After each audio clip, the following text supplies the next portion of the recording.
On the evening of August 14th, 1981, Sandra King left her parents' house to meet her boyfriend.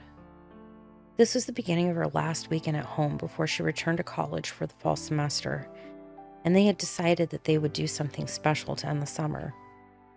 They planned to drive up to Lake Michigan and spend the next 2 days camping on the shore. After all, there wasn't much to do in a small town like Glacier Bend, Indiana, and besides, they both loved the beach.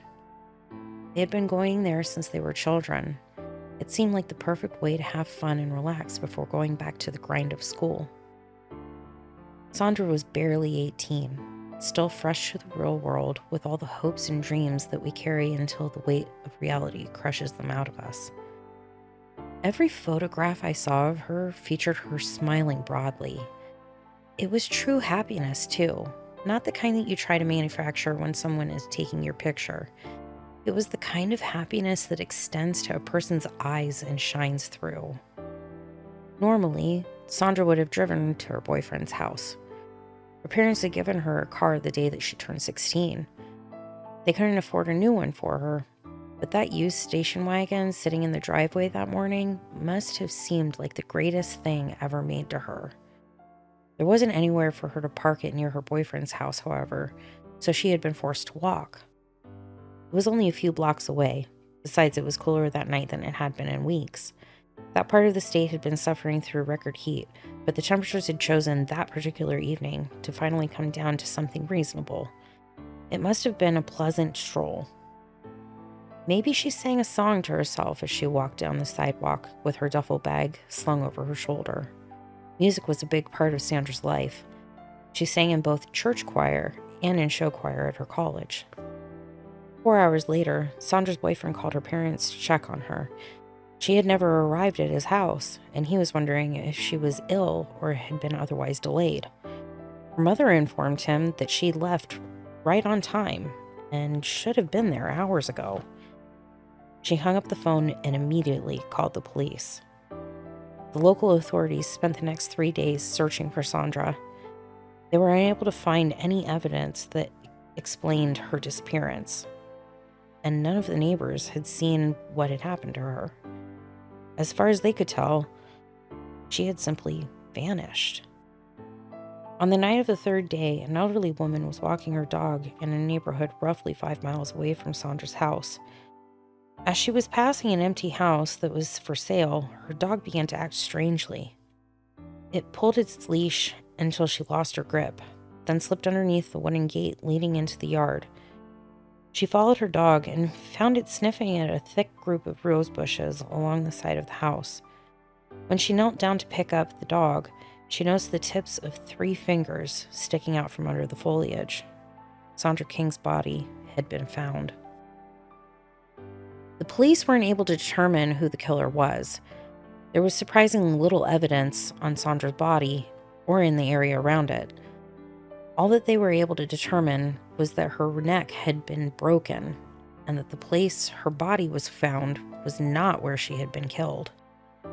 They did have one potential witness, though. A man living across the street had seen someone around the west side of the building the previous day. He hadn't thought much of it, as the realtor for the property often stopped by to do some light landscaping work so that the house remained presentable to potential buyers.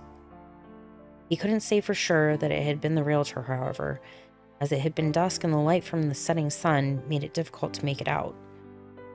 In fact, it had distorted his view, as for a moment, just one brief moment, he could have sworn that the person was wearing a lion costume before they disappeared out of sight.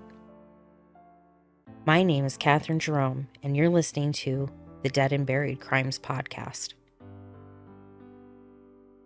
Depending on your age and where you grew up, you may remember the name Bango's Circus Extravaganza. It was a local children's television show that aired from 1971 to 1986. The general premise was that it was a variety show centered around the namesake circus. The circus itself was comprised of a group of tents, with one large main tent in the center. Each of the tents was home to a specific character or group of characters. When a sketch would center around one of the cast members, It would take place either in or around that character's tent. Acting as the host of the show was Bango, a dog puppet that resembled a Siberian husky. He was dressed like a circus ringmaster, wearing a coat with tails and a top hat. Bango served much the same purpose as, say, Kermit the Frog on The Muppet Show. He moved the show along from sketch to sketch while also being a guide for the viewer. The puppeteer and voice of Bango was the creator of the show, a former actor named Walter Douglas. Not much is known about Douglas's early years. Some of this is due to records not being kept as closely or securely as they are today, but much of it is due to him being an unreliable narrator. During an interview with a Cleveland morning radio show, he stated that he had grown up just down the road in a town called North Olmsted. However, during the show's various stints in other cities, he made claims to be from no less than 4 other towns in different states, all of which happened to be local to the city that the show was broadcasting from at that time. Having a television show move around from city to city back then wasn't as uncommon as you might think. You have to remember that this was before national programming filled all the available time slots. Locally made and produced shows were used by television stations to provide content for programming blocks. Many of these shows, and this was the case for Bingo's Circus Extravaganza, were owned by the creators rather than the stations. When ratings would begin to dip or a station changed the type of content it provided, the show owner would often pack things up and move to a different service area somewhere else in the country. In some cases, they would even go from the United States to Canada, and vice versa. So it's not surprising that Walter Douglas was able to claim to be from so many different places and have people believe him. In fact, many would say that it was a smart business decision. It could only help to have people believe that you were a local businessman producing television content for the very community that you grew up in. While Douglas's early years are mostly a blank, it's known that he moved to New York City in his early 20s to pursue his dream of becoming an actor. He was a cast member in a number of off-Broadway productions, but he was never able to land a leading role. He ended up leaving the theater after nearly a decade and considered quitting acting altogether. During an interview in 1976, Douglas stated that on his final day in New York City, he found himself walking around Coney Island. This once popular amusement destination was in a period of major decline at that point. The city as a whole was in a financial crisis, nearly declaring bankruptcy at one point, and that overall decay had crept onto the Coney Island Peninsula as well. A number of gangs called the area home, and it was a well-known haven for drugs and prostitution. Although he knew the area's reputation, he had always wanted to see Coney Island, and this was his last chance to do so. He wandered around the closed rides and abandoned buildings. The weather that day was foul, a mixture of cold wind and a steady falling rain. Douglas was left to his own devices as he avoided the holes in the rotting boardwalk and the trash scattered around everywhere. To his surprise, he came to a small business that was actually open. The sign out front declared it to be the home of a fortune teller. Douglas didn't really believe in such things, but for some reason, he ended up going inside and asking for his palm to be read. While he didn't go into the specifics of what happened during his interview, when he left, he felt a new sense of purpose and knew exactly what his next step in life would be.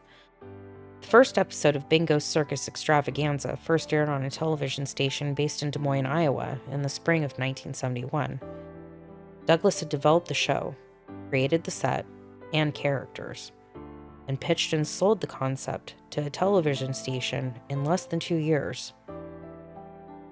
This episode and the ones that followed immediately after were far more basic than what the show would evolve into. All of the segments and skits took place inside of a red and white striped tent. The cast was kept small while the show found its footing. There was Bango, although he didn't yet have his signature top hat, and there was also a handful of other rudimentary puppets as well. All of them were voiced by Douglas, although all but Bango would be dropped within the first year. There was also a single human cast member that would be with the show from the first episode all the way to the final one, Bango the Clown. The man behind the clown makeup was Tucker Bard, an enormous man that stood nearly 7 feet tall, and during the show's run, tipped the scales at almost 500 pounds. A newscaster in Topeka, Kansas, called him a walking mountain during an interview, and it's hard to argue with that assessment. On the show, he came across as a gentle giant with a bumbling demeanor and a heart of gold. Without question, he was one of the most popular characters the show ever produced. The man behind the clown was more complicated, and there's evidence that he may not have been the kind person that he portrayed on the show. When Bard was 17, he served in the Vietnam War. Unlike many other boys his age, he volunteered rather than waited to be drafted. After completing basic training, he was shipped overseas soon after the United States entered the conflict. The standard length of a tour of duty in Vietnam was 1 year. Bard re-signed each time his tour was coming to an end so that he could remain on the front lines. In the summer of 1968, Bard's unit was captured by Viet Cong soldiers. They were taken to a small village just outside of the North Vietnam border. The village had been converted into a prison camp, one with a brutal reputation, even among the other prison camps. According to declassified records, Bard and the other members of his unit were subjected to sleep deprivation, starvation, and multiple other forms of torture. This went on for months. One by one, the members of Bard's unit succumbed to either the constant torture or the horrid conditions they were forced to live in, and soon, only Bard and 2 squad mates remained. The prison camp was eventually liberated by a combined group of American and South Vietnamese forces during a successful campaign that winter. When the liberators found the underground cell, Bard was the only survivor waiting for them. The other 2 members of his unit had died a few days prior. In his written statement regarding the incident, Sergeant Bradley Meeks stated that the scene in the underground cell was unusual. The remains of the 2 dead unit members were still in the cell. The flesh and meat had been torn from their bodies, and the bones had multiple marks on them that appeared to have been made by teeth. Bard had informed them that his captors had released dogs into the cell and that the animals had devoured his squad mates in front of him. Meeks had no reason to doubt him at the time, and this was treated as the official record of events. Despite wishing to remain in the military, Bard was honorably discharged from the United States Army a few weeks after his rescue. The record states that this was due to concerns about his mental well-being after his imprisonment. Documentation does not go further into detail about what the exact concerns were. As far as I can tell, there's never been an interview given or article written that has explained how Tucker Bard met Walter Douglas. They came from very different backgrounds, and they didn't seem to run in the same circles. There isn't any information available that explains how a Vietnam veteran went into a career as a clown, either. Bango the Clown was one of the regular cast members that would perform in theaters in front of live audiences on days when the television show wasn't being recorded. These performances took place both in the city the show was being broadcast from, as well as in the smaller nearby towns that were able to view the show as well. On July 27, 1976, Robert Parks attended a performance of Bango's Circus live with his wife, Linda, and 2 young sons in Fredericksburg, Minnesota. It was his youngest son's birthday, and he had taken the day off of work so that he could take the child to the local theater to see his favorite characters live. After the show had ended, he took his children backstage so that they could get autographs from the performers. That evening, Robert and Linda put the children down to bed before going outside to sit on an old porch swing and relax after the hectic day.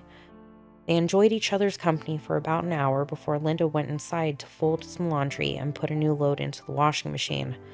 Robert decided to remain outside to finish his drink and cigarette. When Linda returned to the porch sometime later, Robert was no longer there. Thinking they might have gone out to his shed to continue work on the table he was building, she went around the house and into the backyard. The light in the shed wasn't on, but she opened the door just to be sure. The remains of Robert Parks' body were discovered in the far corner of the shed. The coroner determined that he had been strangled to death, although it was difficult to say for sure given the amount of damage that had been done. His limbs had been torn out of their sockets, and all that remained of them were the bones and a few scraps of flesh. Chunks were missing from the sides of the torso. Blood covered almost every surface in the shed. During his examination at the morgue, the coroner noted that many of the bones showed signs of what appeared to be teeth marks scored into the surface. Events like Robert Parks' murder are all too common throughout the history of Bango's Circus Extravaganza. It's filled with terrible happenings that seem like they should be related to the show and showrunners in some way, but there was never any hard proof to make a solid connection. There were always far more questions than answers. Since the first episode of this podcast, I've always tried to present just the facts and eyewitness accounts whenever possible. I've always wanted to give listeners the information that they need to form their own opinions rather than push my own theories. This is what I'm going to continue to do in this episode, but I feel that I need to give a disclaimer before going any further. There is far less concrete information here than there typically is. Because of this, I ask that you keep an open mind while also remembering that no official investigation ever found any proven wrongdoing linked to the show or the people involved with it. Maybe nothing exemplifies this air of mystery and uncertainty more than Poe.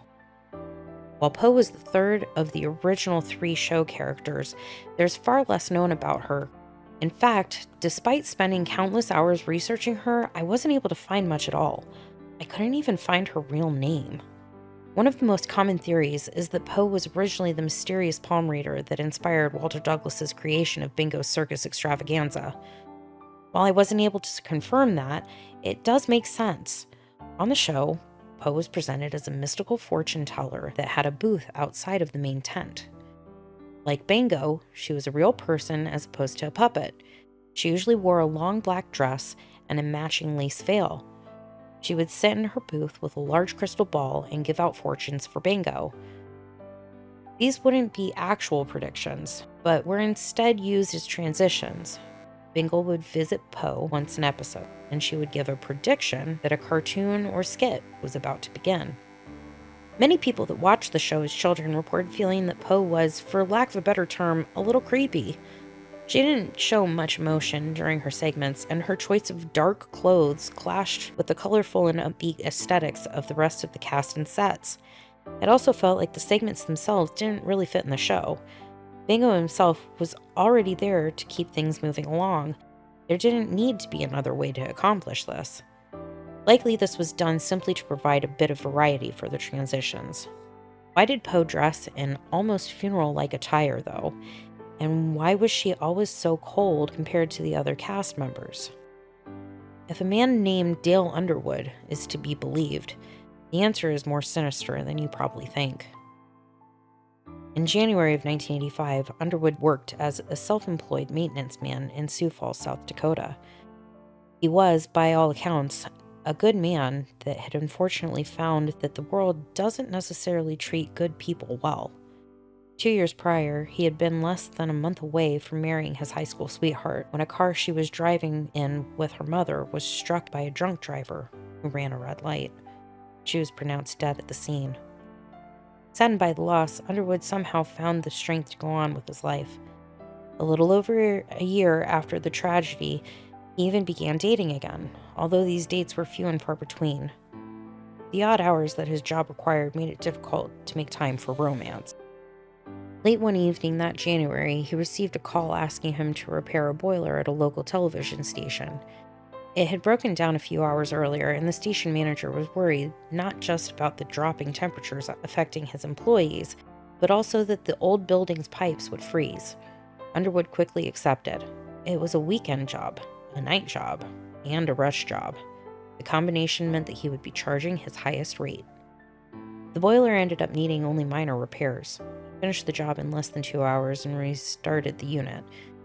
The only thing left for him to do was to test individual thermostats throughout the building to make sure that the rest of the system was working properly.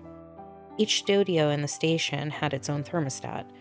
That's how Underwood found himself walking through the dark set of Bingo's Circus Extravaganza at 1 a.m. When he entered the studio, he was surprised to find that he wasn't alone. A woman dressed in a black dress was sitting in a chair in the front row of where the audience would be seated during a show taping. He had been startled when he turned on the light to find her staring at him. According to Underwood, the woman smiled at him warmly and apologized for scaring him. She introduced herself as Poe, one of the show's cast members. When he asked why she was at the studio so late, she avoided the question and instead steered the conversation towards why he was there and what the repairs had entailed. When she learned that the last step in the process was to check the various thermostats, she offered to show him where it was located in that particular studio. What happened next is the source of some debate. You see, 4 hours after finishing the boiler repairs, Dale Underwood was found wandering downtown, his hands on his head as he ranted and raved incoherently. There were deep gashes on his face that he had made with his own fingernails, and his right eye was missing from the socket. The local police took him to the local hospital for evaluation, and he remained a resident of a long-term psychiatric facility until he died in 2003. Something had happened to Underwood in that studio, something that left his mind shattered. The portion of his story that I've presented so far is what could be pieced together during his more coherent moments. The police investigated, of course, but when questioned, Poe informed them that she hadn't been in the building at the time of the repairs, and they were able to confirm her alibi. Until his dying day, Underwood insisted that Poe was there in the studio with him, and he painted a terrifying picture about what had happened. He told multiple different people over the years that she had led him into a section of the stage blocked off from the rest of the backdrops and set pieces. Once there, she had opened her mouth, and what he described as tendrils of black oil emerged from her throat and reached out. The flight portion of fight or flight had immediately kicked in, and he had run screaming from the studio and out into the snow. Is Dale Underwood's story true? It seems impossible, doesn't it? After all, the police did confirm that Poe was on the other side of town at the time he said the attack was taking place. He was also found to have physically hurt himself, and he was diagnosed with a mental condition so severe that it required him to remain in a hospital under constant supervision for the rest of his life. Oh, and there's the little issue about his story involving black tendrils coming out of her mouth. Before you're too quick to judge Mr. Underwood's side of the story, however, there's a bit of information that I haven't shared with you yet. While Bingo, Bango, and Poe were the 3 original cast members of Bingo's Circus Extravaganza, more were added over time. Flip the Acrobat, Billy and Betty Bear, Mr. Popper, the balloon salesman, and Tiny, the elephant, were all popular in their own rights. The first new character added to the show, however, was Leo Lion. Leo Lion was the first mascot character, a human inside of an animal costume rather than a puppet or a painted actor. He was portrayed as a joker with a heart of gold, constantly pulling small pranks on the other characters, but always being quick with a sincere apology when someone's feelings were hurt. To go with this portrayal, there was a running gag that he would start to set up to prank Poe, think better of it, and scurry away in fear before she realized what he had been planning. The actor underneath the lion costume was Peter Hammond, a longtime children's performer that had been fired from numerous jobs due to his ongoing problems with alcohol. While not much is known about many of the cast members, there's a lot of information available about Hammond. He was arrested over a dozen times on charges ranging from disorderly conduct to driving under the influence to assault. By all accounts, he was a volatile person that had no place on a children's show. No one knows why he was hired for Bingo's Circus Extravaganza, despite his issues. Before jumping to more sinister conclusions, keep in mind that performing a background check on a person is far easier now than it was back when the show was airing. By all accounts, Hammond was a pleasant and charming person when he wasn't drinking as well, so it's very possible that his history simply managed to slip through the cracks. Leo Lion's costume was very distinct. He had a yellow body with a bright red mane, and he wore a white Hawaiian shirt with red flowers. To top things off, no pun intended, A red baseball cap adorned his head. It was a costume created by Walter Douglas himself. Hammond was only with the show for a little over 2 years. Unfortunately, his past caught up with him, and he died of liver failure. At his funeral, he was buried with 2 things: a picture of him with the rest of Bango's Circus Extravaganza cast, and his entire Leo lion costume. The character had died with the man.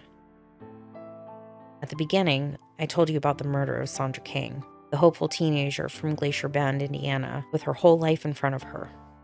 I also told you that the only potential witness described briefly seeing a man in a lion costume at the scene of the crime. It probably won't surprise you to learn that he described the costume as having a yellow body and red mane, wearing a Hawaiian shirt and a red baseball cap. Peter Hammond died on February 8, 1991, a full 6 months before Sandra King was murdered. He was buried with the handmade costume of his character, of which no second copy had ever been made. Oh, and the witness? There was one last detail of his description I left out. He told the police that the costume was so dirty, it looked like it had been buried and exhumed. Over the next 6 years, the person in the lion costume was seen at the site of 2 more murders, one in Iowa and one in South Dakota. In the case of the Iowa murder, a witness that found herself closer to the attacker described him as having the smell of rotting meat. At the time of both killings, Bango's Circus Extravaganza just happened to be producing episodes in nearby towns. As far as I've been able to determine, the last episode of the show aired on November 20th, 1988 in the Lexington, Kentucky area. I haven't located a copy of that episode, but I did find a mention of the airing day and time in the newspaper records of that week. When the show disappeared, so did the strange unexplained deaths that seemed to follow it around the country. When I originally started planning and researching for this episode, I had assumed that I was writing about a television show that was long gone. An odd and somewhat spooky relic of the 70s and 80s that almost everyone had forgotten about. To my surprise, last week I found that maybe, just like Leo Lion, some things don't stay buried.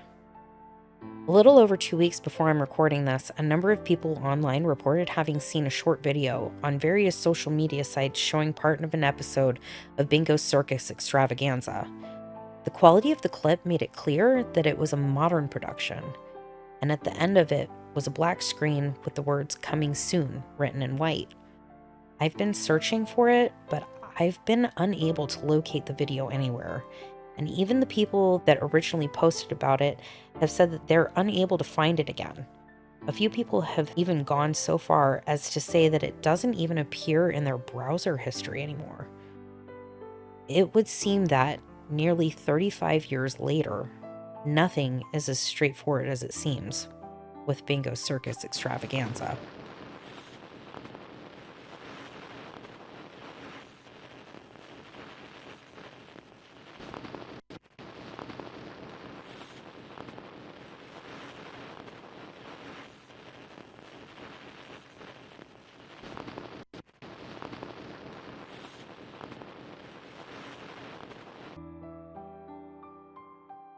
That's it for this week's episode. Let me know what you think in the comments. And if you enjoyed it, remember to like and subscribe. It really helps the podcast grow and gets the word out about us. As always, I'm Katherine Jerome, and you've been listening to the Dead and Buried Crimes podcast. Have a great week.